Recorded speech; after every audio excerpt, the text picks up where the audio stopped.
Mas Huda, soal pengelolaan, kita kalau melihat ke belakang kan sebenarnya ini kan dana yang dihimpun oleh pemerintah. Agak sedikit ada trust issue ya, bisa dibilang tabungan yang dikelola oleh pemerintah Iya, dijerat kasus korupsi begitu, ada beberapa pejabat yang mengelolanya. Seperti kita ambil contoh Asabri, kemudian ada korupsi jam sostek dan lain-lain. Nah ini bagaimana untuk trust issue ini? Artinya pengelolaannya harusnya seperti apa? iya. Ini yang kita soroti juga, Mas, bahwa ini dana ya, dana yang dihimpun itu tidak main-main jumlahnya. Kalau kita bicara mengenai data PPS saja, data PPS itu menyebutkan 55 juta pekerja kita merupakan pekerja yang formal gitu. Terus kemudian gaji rata-rata kita itu ada di angka 3 juta gitu kan. Jika kita hitung aja 50% dari atau 30 juta lah dari pekerja formal ini ikut di BP Tapera dengan gaji rata-rata sebesar 3 juta, kita ambil 2,5%-nya aja gitu kan, itu dana yang dikelola itu mencapai 2,7 triliun gitu. Itu per bulan loh.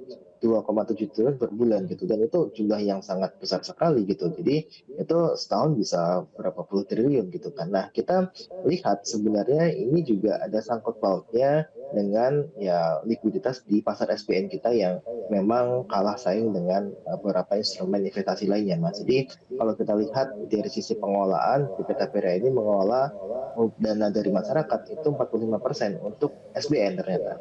Hanya 8% untuk ke deposito. Nah, kita lihat di tengah kenaikan suku bunga Bank Indonesia, ini ternyata membuat harusnya bunga deposito itu meningkat gitu. Nah, investor yang rasional itu seharusnya dia berinvestasi di deposito, bukan berinvestasi di SBN. Karena SBN ketika mau menaikkan yield-nya, itu dia pasti akan lebih tinggi beban ke depannya gitu kan, beban pemerintah ke depannya.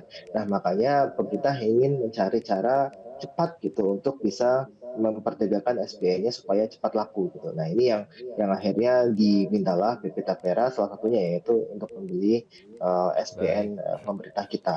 Nah, Baik. bagaimana pengelolaannya? Kita dengan dana yang sangat besar itu, Mas, kita pasti trust issue terhadap pengelolaan di BP Tapera gitu kan. Kita Baik. tahulah kita masih juga bergulir untuk di Taspen juga ada investasi fiktif ya, dugaan investasi fiktif itu sebesar 1 triliun gitu. Jadi trust issue-nya sangat-sangat kencang sekali. Makanya saya sempat sampaikan itu pemerintah juga harus bisa menghandle trust issue masyarakat ini Baik. sebelum nantinya ini diterapkan secara 100%. Baik. Oke, Oke, jadi Mas Huda, ini kan masih ada waktu ya sampai 2027 juga ya Iqbal betul. ya untuk bagaimana nanti bisa dievaluasi dan digodok lagi oleh pemerintah. Terima kasih Mas Nailul Huda sudah bergabung bersama Terima kami kasih, pagi Mas hari Huda. ini di Selamat Pagi Indonesia.